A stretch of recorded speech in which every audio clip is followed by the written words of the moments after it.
Now to a very tense exchange at the White House this afternoon. What started off as a typical Oval Office photo op with President Trump and Ukraine's president turned into an atypical confrontation. Take a listen.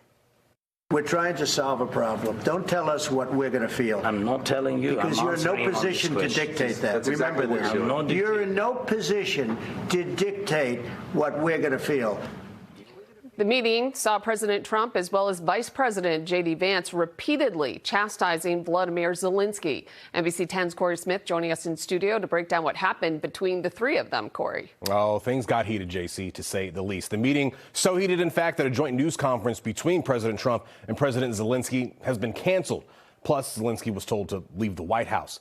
The Ukrainian president came to the White House today expecting to negotiate and even potentially sign a deal over Ukraine's rare earth and other critical minerals. However, that sit-down quickly devolved into a confrontation between the two leaders, even Vice President J.D. Vance chiming in from time to time. Vance said the path to peace between Russia and Ukraine is diplomacy. But Zelenskyy disagreed, saying Russia has a history of breaking deals. The two U.S. leaders then accused Zelenskyy of not being grateful enough to the U.S. for its aid since the war began 3 years ago. You think that if you will speak very loudly about the war, He's not speaking loudly. He's not speaking loudly. Your country's in big trouble. Can I Wait a minute. No. You've done a lot of talking. You got to be more thankful. Because let me tell you, you don't have the cards. With us, you have the cards. But without us, you don't have any cards. Accept that there are disagreements, and let's go litigate those disagreements rather than trying to fight it out in the American media when you're wrong. So following the meeting, President Trump posted on Social Truth saying of Zelenskyy, quote, he disrespected the United States of America and its cherished Oval Office. He can come back when he is ready for peace. Meanwhile, the Ukrainian president posted on X soon after his post saying, quote, thank you, America. Thank you for your support. Thank you for this visit. Thank you, POTUS, Congress, and the American people.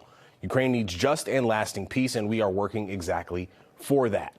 Now, the fate of this minerals deal is now unknown since President Trump called off the signing. So we'll stay tuned to see what happens next. Back to you, JC. All right, Corey, let's bring in NBC 10 political commentator Sue O'Connell. Sue, not often that we see this kind of action, sort of how the sausage is made. Usually in a moment like this, you have the heads of two countries who put on some sort of level of unified front. What were your thoughts on watching today? Well, JC, my first reaction was, am I seeing what I'm seeing? And then after I had about an hour to process it, I think putting the great TV aspect, as the president called it, aside, we saw behind the curtain. The U.S. is no longer aligned with Europe. We are aligned with Russia. And if, God forbid, like President Trump said, there's a World War III with Russia on one side and Ukraine and Europe on the other, I'm not sure we'll be on the side of our traditional allies. So it's an ugly truth that American and the world now have to face. And in the future, I think that meeting